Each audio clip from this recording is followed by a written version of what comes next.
Руларыңызды білуге болады ма? Руларыңыз қандай? Сіздікі? Ой, руыңыз қандай? Это такое. Руыңыз қандай?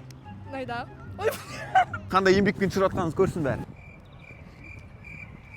Ой, руыңды білмейсің ба? Сонымен достар, руыңыз қандай? Вак. Сіздікі? Не надо деген ру бар екен. Руыңыз Суан. сіздікі? Найман. Реально Найман ба? Иә. Давайте мамаңызға қазір звондайсыз. Мамаңыздан сұраймын мен. Сіздің қызыңызды руы қандай деп. Ол Найман десе, сізге осы Марго Флауэрстан гүл шоғын тегін беремін. Есімі мамаңыздың? Гүлжанат. Нешедесіз? 16-да. Пранк жасайсыз. Гүлжанат. Гүлжанат ханым, саламатсыз, есімім Марго. Сіздің қызыңызды ұнатып қалдым. Сол руын білейін деген ғой. Ойны айтам, апа, жай бұл пранк жасап жатқанбыз ғой, Марго Флауэрс деген магазиннен сізге қызыңызға гүл табыстайын деп жатқанбыз, және руын білгіміз келіп отыр. Найман ба? Болды.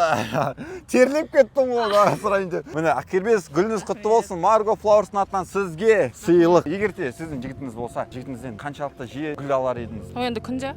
Күнде? Иә, прям. Әр кезде әрқалай болады ғой, настроение болмай қалады, сол кезде Иә. сонымен көтеру керек. Сізде күнде өзіңіздің жігітіңізден гүл сұрататын ба едіңіз? Комментарий жазып кетіңіз. Егер де Марго Флауэрсқа қазір тіркелген болсаңыз, сізге 10 мың теңге аударамыз. Жоқ екен, өкінішке орай. Ақербес бізге тіркелген үшін 1000 теңгесін жібердік. Ұнады ма сізге? Иә.